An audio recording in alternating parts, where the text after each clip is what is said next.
Assalamualaikum warahmaullahi wabarakatuh. Hello netizen, welcome back on Understanding channel. Today I'm gonna ask you to learn about auxiliary verb. There is another kind of auxiliary verb called a modal auxiliary verb or modal verb. The modal auxiliary verb are can, could, may, might, must, shall, should, will, and would. The modal auxiliary verb never change their forms. Today we are going to study about them, and now I'll give you two auxiliary verbs, can and may. You are gonna understand after watching my video. If you like, you can subscribe and share this channel so that you can learn together with me every week. Okay, if you're ready, we can begin right now.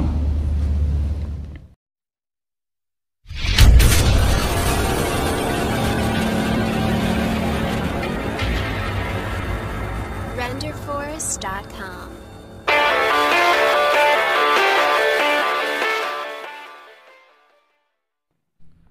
Oke, assalamualaikum warahmatullahi wabarakatuh. Halo semuanya. Kita kali ini akan belajar tentang penggunaan auxiliary verb, kata kerja bantu. Auxiliary verb adalah kata yang terletak atau mendahului verb berfungsi membantu kata kerja itu. Nah, adapun jenisnya adalah sebagai berikut: can, may, must, shall, will, have. Can berarti dapat, may boleh, must harus, shall akan, will mau atau akan, have to have mempunyai atau telah. Nah, telah diterangkan di muka. Bila kalimat itu predikatnya terdiri dari verb atau kata kerja, maka kalimat itu dikatakan berbentuk verbal sentence. Dan bila mana membuat kalimat negatif dan bertanya afirmatif sentence, di mana kata kerjanya dibantu oleh sesuatu kata-kata, maka kata yang berfungsi membantu kata kerja itu dinamakan kata kerja bantu atau auxiliary verb. Nah, auxiliary verb, ingat, auxiliary verb adalah kata kerja bantu, kata kerja. Lanjut, the use of auxiliary verb.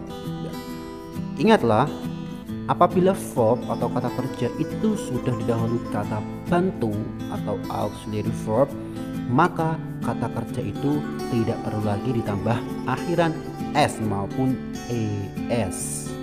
Ingat, kata kerja tidak perlu lagi ditambah dengan s atau es kalau sudah didahului kata bantu. Nah, seperti pada contoh, she can write a letter. He may drive a bicycle. The cat must run away. He will come here. Dari kalimat-kalimat tersebut itu tidak ada yang memakai s atau es. Karena apa? Karena sudah didahului kata bantu, yaitu she, can, he, may, the cat must, he will. Nah, itu semuanya ada KKB atau kata bantu. Ya, meskipun subjeknya sebagai orang ketiga tunggal, yaitu she, he, the cat, he. Nah, dia tidak perlu memakai s atau es lagi kata kerjanya, karena sudah didahului kata bantu, maka kata kerja itu tidak perlu lagi ditambah dengan s atau es seperti pada kalimat simple present tense. Nah, di sini kita akan membahas dua kata saja ya, kata kerja bantu atau auxiliary verb, yaitu kata kerja bantu can dan may. Nah, jangan khawatir, untuk video berikutnya kita akan teruskan lagi tentang auxiliary verb, yaitu bagaimana cara menggunakan must, shall, will, dan have. Nah, jangan khawatir, tetap stay tune bersama kami Andif Learning, dan jangan lupa untuk subscribe, share video ini sebanyak-banyaknya ya, agar saya tetap semangat untuk berbagi kepada kalian yang bermanfaat. Ya, kata kerja bantu can. 1. Can tidak pernah diiringi atau didahului to dan tidak berubah untuk semua pokok kalimat atau subjek. Contoh, I can lift this book. Saya dapat mengangkat kotak ini. Mary can swim. Mary dapat berenang. We can meet you at 5 o'clock. Kami dapat menemui Anda pada jam 5. Nah, can di situ tidak pernah diiringi to atau didahului to. Can to tidak pernah seperti itu ya. Contoh yang salah, I can't to lift this box. I can't to lift this box. Itu contoh yang salah karena can tidak pernah didahului to ya. Semua KKB, semua kata kerja bantu baik may, will, have, kalau have bisa ya, have to, may, will, must. Nah itu semuanya tidak boleh dikasih to atau didahului dengan to. Paham ya sampai sini? Oke, lanjut ya. Sekarang kita mencoba untuk membuat kalimat tanya atau interrogative sentence dengan kata can. Kalimat tanya dari can. Contoh, untuk membuat kalimat bertanya didapat dengan menempatkan kata kerja bantu tersebut diletakkan di depan pokok kalimat. Can harus diletakkan di depan pokok kalimat jika kalian ingin membuat suatu pertanyaan dengan kata kerja bantu can. Contoh, can Aira play the piano? Can Aira play the piano? Bisakah Aira bermain piano? Di situ ada can, terus ada subjeknya Aira, play sebagai kata kerja, the piano. Nah, can Aira play the piano? Bisakah Aira bermain piano? Nah, itulah kata kerja bantu can. Jika membuat interrogative sentence atau kalimat pertanyaan harus diletakkan di depan. Nah, can you tell me the way to the post office? Ya, can you tell me the way to the post office? Bisakah kamu memberitahukan jalan ke kantor pos? Nah, di situ ada can. Can itu berada di depan pokok kalimat. Can you, pokok kalimat atau subjeknya apa? You. Nah, kata kerjanya apa? Tell. Can you tell me the way to the post office? Nah, dia merupakan kata kerja bantunya. Dan cara membuat kalimat pertanyaan kata kerja bantu baik may, can, will itu semua sama ya, harus diletakkan di depan pokok kalimat atau subjek. Can you tell me the way? Nah, seperti itu. Nah, jelas bukan? English is very easy, is not it? Ya, next. Untuk yang tadi membuat kalimat pertanyaan ya atau interrogative sentence, sekarang membuat kalimat menyangkal atau kalimat negatif sentence dari can. Nah, catatan untuk kalimat negatif diperoleh dengan menempatkan ditaruh di belakang kata kerja bantu tersebut. Contoh, I can not drive a car. I can plus not drive a car. Saya tidak bisa mengemudi mobil, atau bisa disingkat I cannot drive a car. Saya tidak bisa mengemudi mobil. You cannot write without a pencil. Kamu tidak bisa menulis dengan pensil. Nah, sekarang untuk membuat kalimat gabungan, kalimat bertanya dan negatif diperoleh dengan menempatkan auxiliary verb itu di depan pokok kalimat atau subjek dan diberi kata not. Nah, caranya sama ya. Pokoknya kalau membuat kalimat pertanyaan itu KKB modal itu selalu di awal, selalu diletakkan di depan pokok kalimat. Nah, begitupun menggunakan kalimat gabungan, kalimat bertanya dan kalimat negatif diperoleh dengan menempatkan auxiliary verb itu di depan pokok kalimat dan diberi kata not. Tinggal menambahi saja not diletakkan di depan KKB itu. Contoh, cannot he swim? Bisakah dia tidak berenang? Cannot you teach them? Dapatkah dia tidak mengajar mereka? Atau bisa disingkat, can he swim? Can't you teach them? Nah, seperti itu, mudah bukan? Di situ ada can dan not, itu berarti kalimatnya kalimat gabungan. He swim, KKB, not, subjek, kata kerja. KKB adalah can, negatifnya adalah not, he sebagai subjek, swim sebagai kata kerja. Cannot he swim? Nah, bisakah dia tidak berenang? Seperti itu, mudah bukan? Nah. Ya, next. Baik, dalam contoh-contoh tadi menunjukkan dalam waktu sekarang atau present tense. Adapun bentuk lampau dari can yaitu could. Contoh, I could swim when I was very young. Saya bisa berenang ketika saya masih anak-anak. She could play guitar 3 years ago. Dia dapat bermain gitar 3 tahun yang lalu. Perhatikan pada kalimat tersebut. Could swim when I was. Nah, di situ ada to be juga, itu bahwa kalimat tersebut menunjukkan kalimat lampau ya. Ciri-cirinya can berubah menjadi could. Ada when dan I was. Was itu to be lampau ya. I was very young. I could swim when I was very young. She could play guitar 3 years ago. Dia dapat bermain gitar 3 tahun yang lalu. Ya. Untuk mengungkapkan kalimat past atau kalimat lampau, KKB berubah menjadi could. Can berubah menjadi could. Bentuk lampaunya dari can yaitu could. Paham? Bentuk lampaunya dari can yaitu could. She could play guitar 3 years ago. Nah, seperti itu. Mudah banget. Nah, ada catatan pemakaian could dalam waktu lampau untuk kalimat berita terbatas. Gimana maksudnya? Nah, maksudnya di sini adalah dalam waktu lampau untuk kalimat berita terbatas. Jadi pemakaian could itu dalam waktu lampau, dalam kalimat lampau pemakaiannya terbatas. Jadi tidak semuanya diungkapkan dengan KKB could di waktu lampau. Nah, seperti apa? Nah, ini syaratnya. Apabila kalimatnya mengandung kesempatan semata-mata, could tidak dipakai, tetapi yang dipakai adalah to be able to. Contoh, nah di sini kalau kalimatnya seakan-akan itu mengandung kesempatan ya, itu could tidak dipakai ya. Artinya mengandung kesempatan di waktu lampau ya, di waktu lampau. Ingat, ini dalam waktu lampau untuk kalimat berita terbatas menggunakan could. Nah, I was able to go to the meeting yesterday. Kemarin saya mengikuti atau dapat pergi rapat. I was able to go to the meeting today. Kemarin saya pergi rapat.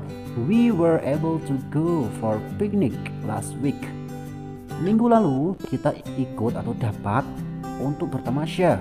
Ini yang dimaksudkan kalimat di sini adalah semata-mata ada kesempatan kemarin itu ya. Kemarin kalian itu ada kesempatan untuk mengikuti rapat atau yang lainnya, kegiatannya lainnya, itu lebih menggunakan to be able to daripada could ya. Kalau kalimatnya mengandung kesempatan, we were able to go for picnic last week. Minggu lalu kita ikut untuk bertamasya. Berarti minggu lalu kalian berkesempatan untuk ikut bertamasya.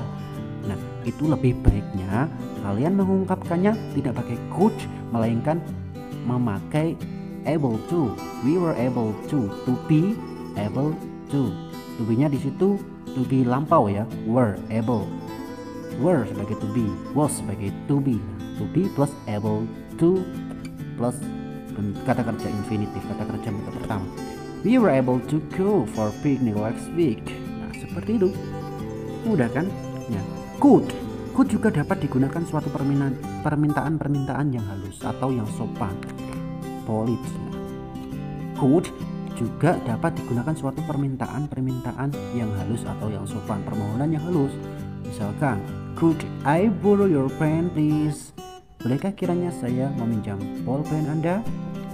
Untuk formal language, jika kita meminta bantuan secara halus ya kita memakai could, bukan lagi memakai can. Could I borrow your pen please? Bolehkah kiranya saya meminjam pen Anda? Could I use your telephone please? Dapatkah kiranya saya memakai telepon Anda? Ya, digunakan ketika kita meminta tolong kepada atasan kita, lebih sopannya, lebih halusnya seperti itu. Could I borrow your pen please? Bolehkah kiranya saya meminjam pulpen Anda? Nah, bukan can ya, tapi dirubah menjadi could meskipun kalimatnya tidak pas, nah tidak lampau, boleh-boleh saja, sah-sah saja, lebih baik. Nah, apabila kata bantu atau auxiliary verb itu digunakan untuk menerangkan kata benda atau kata sifat, maka ditambah dengan be atau been, kalau have been, kalau can, may, will, shall, must itu ditambah dengan be ya. Kalau menerangkan kata benda, misalkan contoh, I can be best student. I can be best student. Can you be best student? I cannot be best student. Nah, seperti itu kan menerangkan kata sifat best. Kata sifat ya. I can be best students. Nah, seperti itu contohnya. Mudah.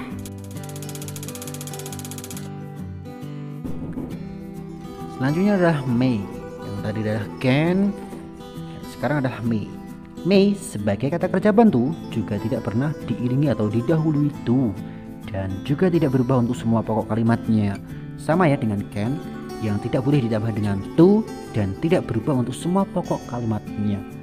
Misalkan tidak berubah ya, kalau subjeknya ini harus berubah, ini harus nambah s, tidak perlu ya.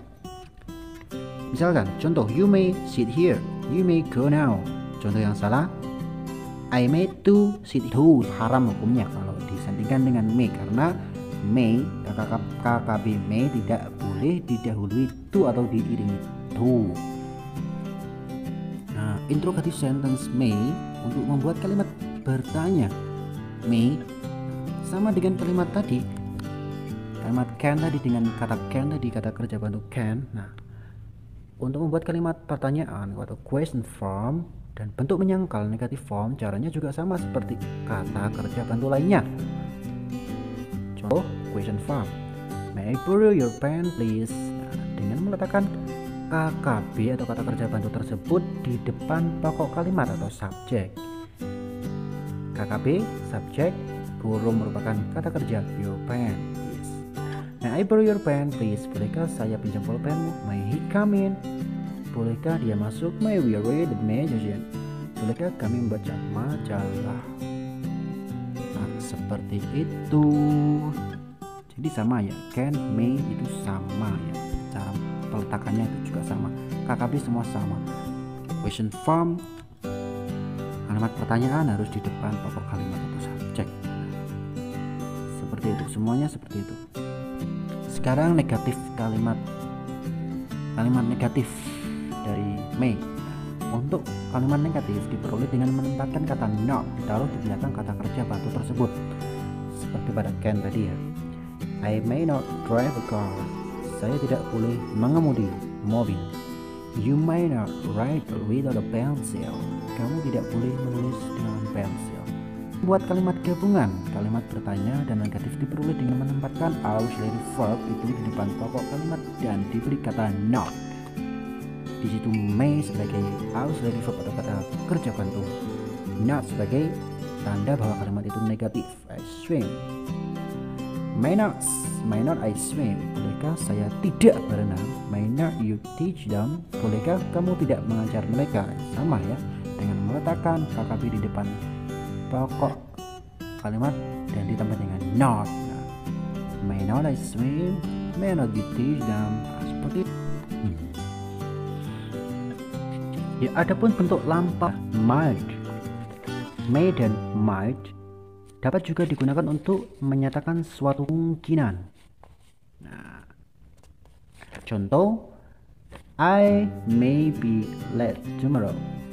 Saya mungkin be ill. Mungkin dia sakit.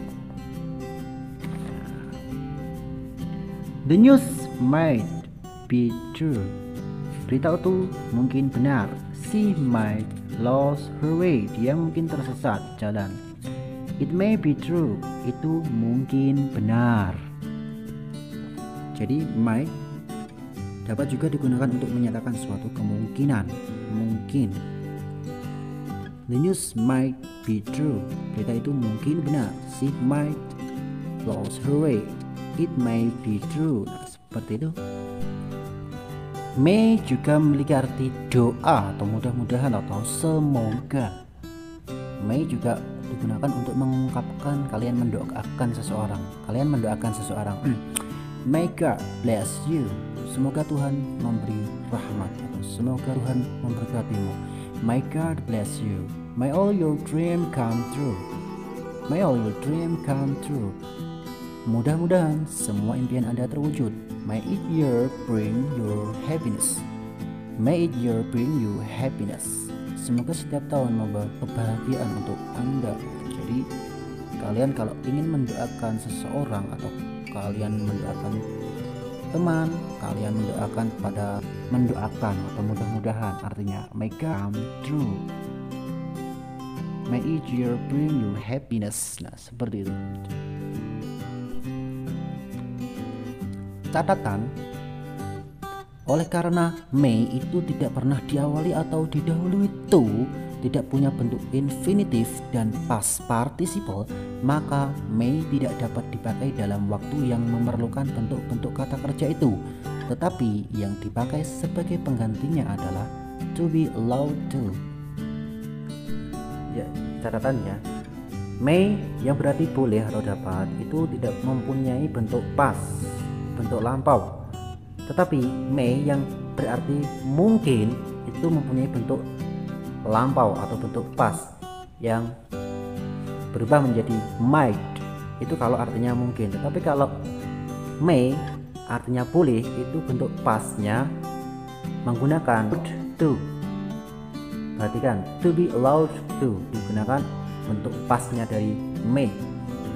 Seperti contoh, when I was child I was not allowed to smoke. Last week we were not allowed to play the piano. Last week we were not allowed to play the piano. Yesterday we were allowed to meet our aunt at the station. Seperti itu. Itu bentuk pastnya dari may. Sekarang might, mungkin. Apabila may berarti mungkin yang tadi ya, maka di dalam waktu lampau past tense yang dipakai adalah might. Contoh, the news might be true. Kemarin berita itu mungkin benar. He might lose his money. Kemarin dia mungkin kehilangan uangnya, meskipun tidak ada bentuk waktunya yesterday. Apabila dia menggunakan might, dia adalah bentuk lampau. Seperti itu. Jangan lupa untuk subscribe.